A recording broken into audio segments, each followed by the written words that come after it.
Magandang araw mga banateros, at ngayon nga po ay bare months na. Pag sinabing bare months na, malamig na ang simoy ng hangin.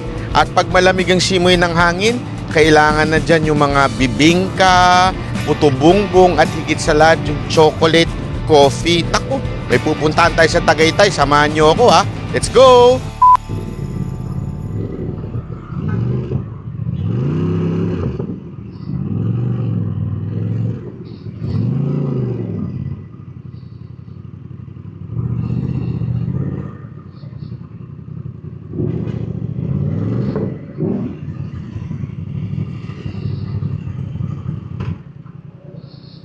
Kuya, bukas ba yung kuma?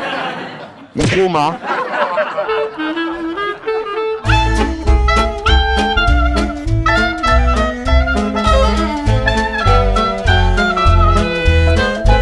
Ayun ang order.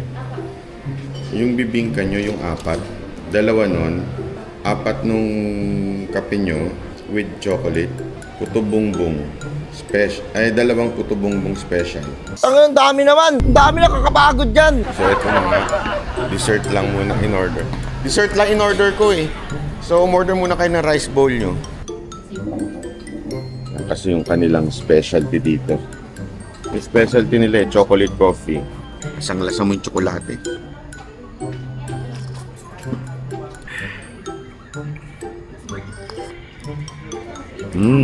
Sarap. Baterol. Yan kasi yung kanilang specialty dito eh. Chocolate. Ay, sarap pa. Sarap ah, diba? Ayun na yung order oh. Tapa.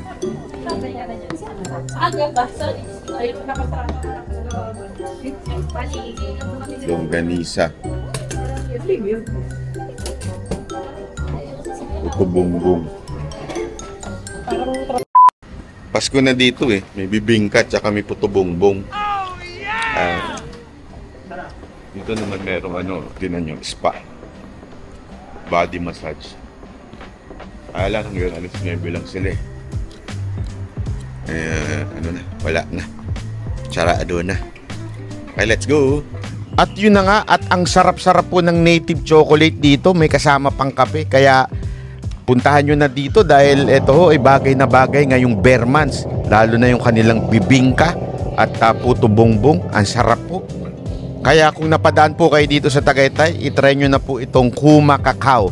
Masarap po yung kanilang tsokolate na may kape.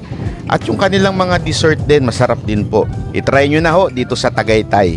Okay, ingat po, drive safe mga kababayan.